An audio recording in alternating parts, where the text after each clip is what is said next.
Welcome back, deep divers. We've got an interesting one lined up today. Yeah, this was a real doozy. And a bit uncomfortable, if we're being honest. Oh, absolutely. Can't shy away from that. But you guys wanted it. You asked us to roll up our sleeves and get into Jimmy Porter from, Look Back in Anger. The John Osborne play. That's the one. And you specifically wanted to look at it through the lens of Dr. Jasvant Rathod's analysis. Really try to understand this guy, what do they call him? The quintessential angry young man. Oh, yeah, that's it. And I got to say, reading through Dr. Rathod's work, it's a pretty fitting label. Right. Spot on. So we're talking about a guy, 25 years old, and, on the surface, he's this bundle of contradictions. I mean, Osborne himself even said, and I'm quoting here, he's a disturbing mixture of sincerity and malice, of tenderness and cruelty. Which, honestly, even just reading that is like, whoa. Yeah, that's a lot to unpack. It is. And then you add in the fact that here's this university graduate, right? Mm-hmm. But he's running, of all things, a sweet stall. Yeah, that juxtaposition right there, I mean, it tells you something is not quite right in Jimmy's world. Like, there's this underlying dissatisfaction. Yeah, definitely. So today, that's our mission. You guys wanted this deep dive, and we're going to deliver. We're going to try to get under the skin of Jimmy Porter, understand his anger, his constant, almost wallowing in self-pity. And like I said, we're using Dr. Rathod's analysis as our guide here, alongside our own reading of the play, informed by the analysis. Right. So where do we even begin with a character like this? I guess the best place is to start with what Dr. Rathod calls the anatomy of his anger. What makes this guy tick? Well, the play doesn't waste any time introducing Jimmy as this force of anger. I mean, right from the get-go, he's just railing against, everyone and everything. It's almost like he's at war with the world. Yeah, and it's not always clear exactly what he's so angry about. There's not this big list of complaints.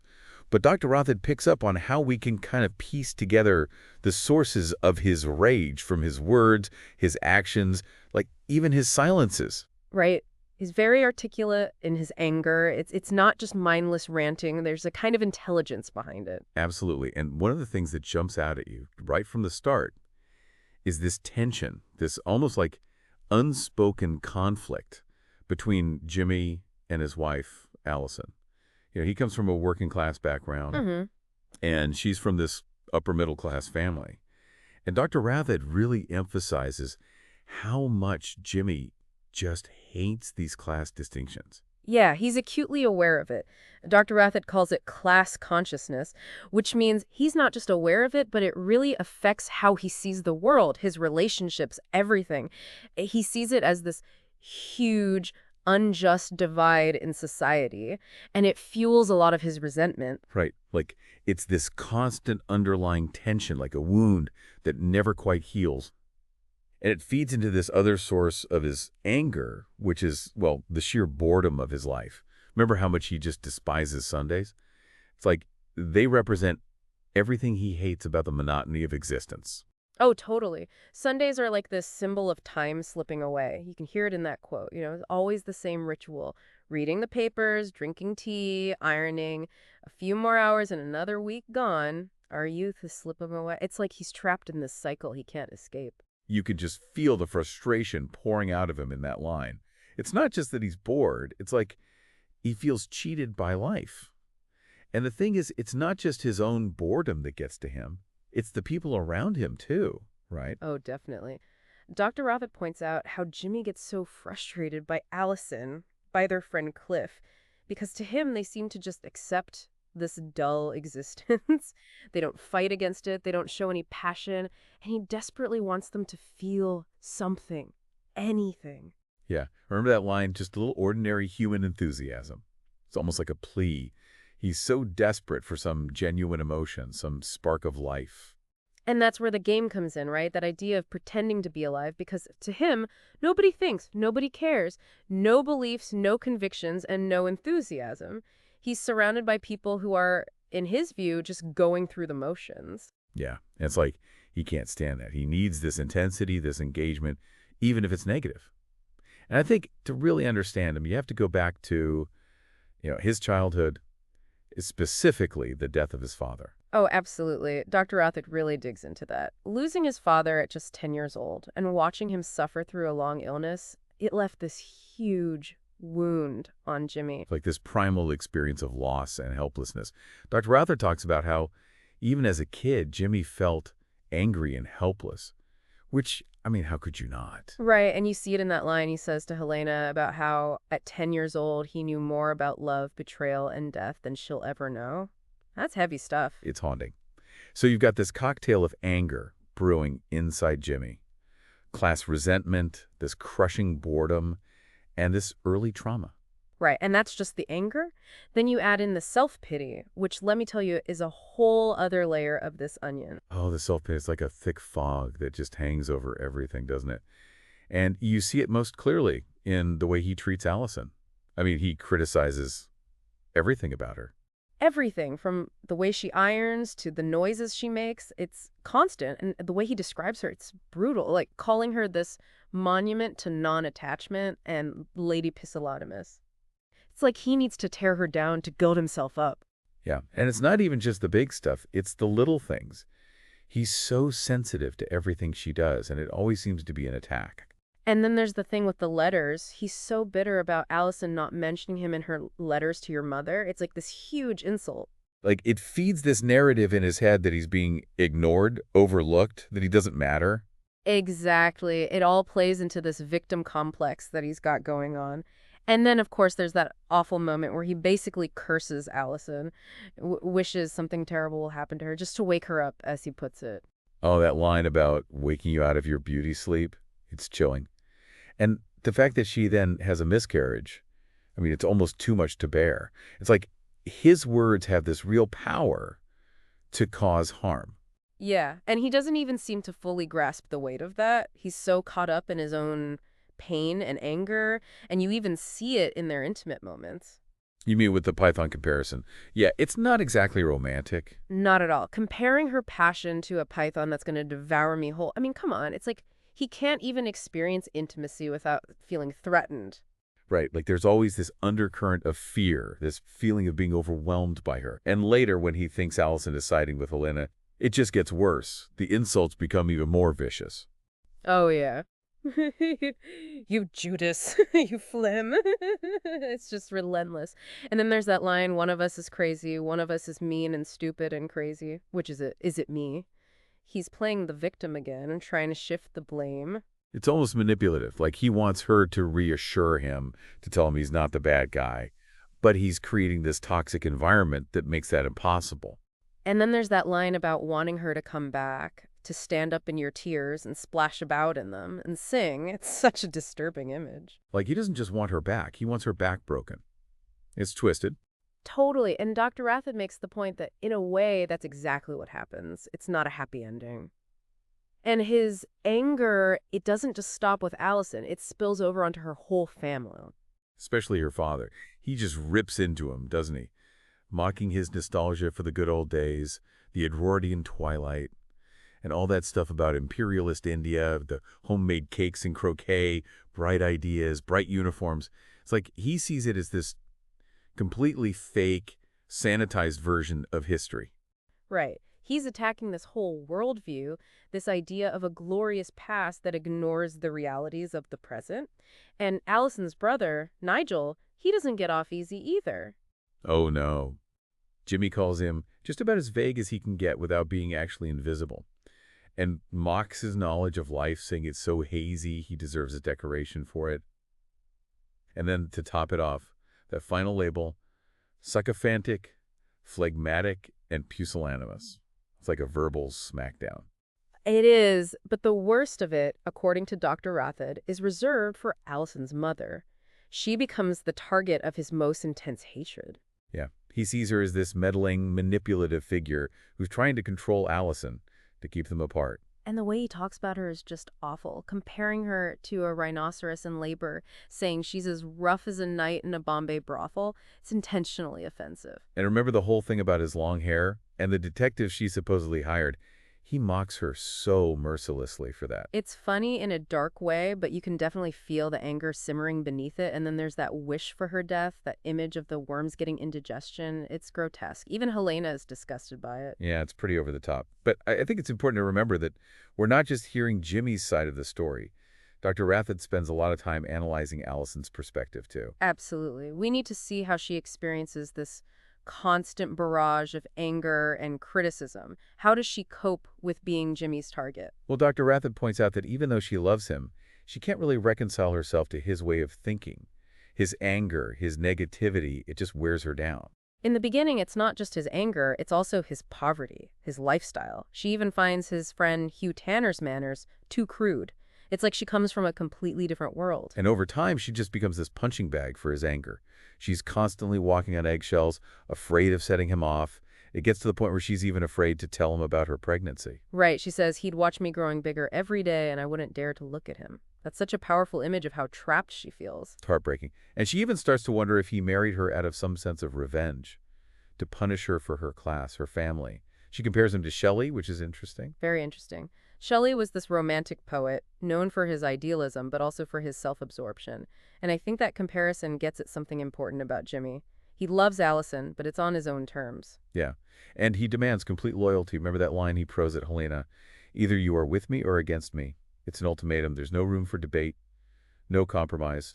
And Allison picks up on that. She explains that it's not just loyalty to him, it's loyalty to his past, his family, his friends, even his ex-lovers. It's like this impossible burden. It's exhausting. And ultimately, she just can't buy into his worldview. She says, I can't believe that he's right somehow. They're just fundamentally different people. And she sums it up perfectly when she calls him a spiritual barbarian. He's this disruptive force in her life, this constant challenge to her values. But for all the conflict, Dr. Rathod argues that there is genuine love between them. It's just buried under all the anger and resentment. That's where the bears and squirrels game comes in, right? That moment of tenderness and playfulness. Exactly. Dr. Rathod sees it as a symbol of their dumb, uncomplicated affection. It's like they're kids again, escaping from all the adult problems. And Jimmy does have these moments of vulnerability, of genuine emotion. Remember that line, there's hardly a moment when I'm not watching and wanting you.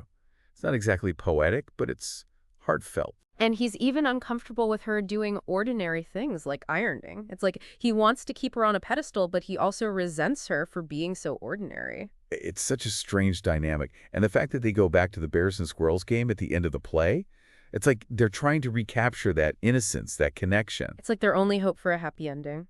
But we have to talk about his relationships with other people, too, particularly Helena. Oh, Helena, that's a whole other saga. I mean, he starts out hating her, calling her a bitch and his natural enemy. Right from the get-go, he sees her as a threat. And he mocks her religious beliefs, calling her a saint in Dior's clothing, a cow, a sacred cow. He just can't stand her. And he makes fun of her for everything, her economic ideas, her taste in sheds. It's relentless. And then there's that threat, if you slap my face by God, I will lay you out. Like he's daring her to challenge him. Which, of course, she does. And then, surprise, surprise, they end up having an affair after Allison leaves. It's one of those twists you don't see coming. And Dr. Rathod points out that they actually have a period of genuine happiness together. So what happens? Why does she leave? Well, it's complicated, but I think it comes down to the fact that Helena can't handle Jimmy's intensity in the long run. He's just too much for her. And when she leaves, it triggers this huge emotional outburst from him. He talks about the pain of being alive, the courage it takes to love. It's one of his most profound speeches. And he accuses her of lacking guts, of choosing religion over real life. He sees her leaving as an act of desertion and disloyalty. It's like he's been betrayed all over again. It's interesting, though, because there are some people Jimmy actually admires. Dr. Rathod mentions Webster, Madeline, and Cliff.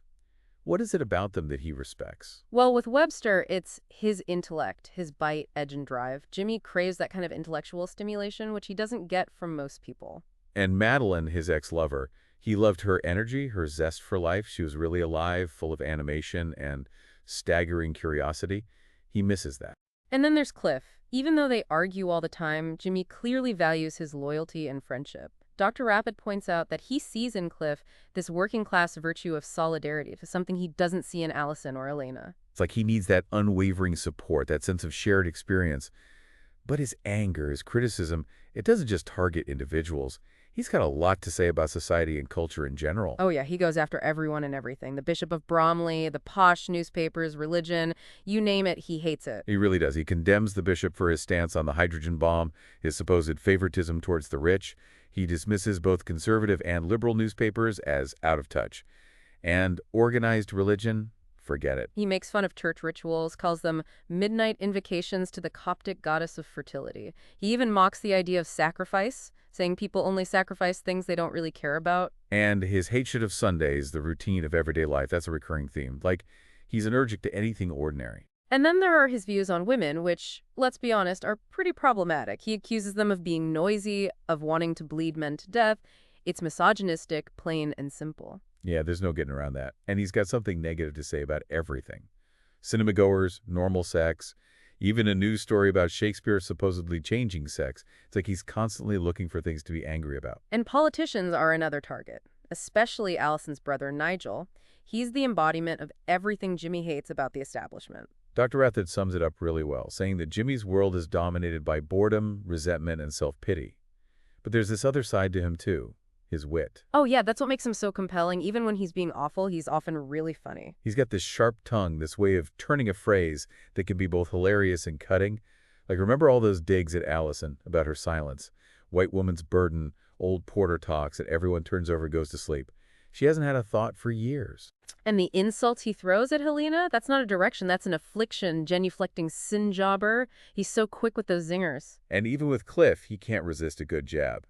Can't think who'd be stupid enough to team themselves up with you, though. It's mean, but you can't help but laugh. It's that wit that keeps him from being completely unlikable. It shows that he's intelligent, even if he uses his intelligence for evil, so to speak. But he's not all bad. He does have these moments of genuine tenderness, of real emotion. Remember that scene with Allison in the first act? It's so brief, but so touching. And his reaction to Mrs. Canner's stroke, the stage direction says he throws himself on the bed in despair.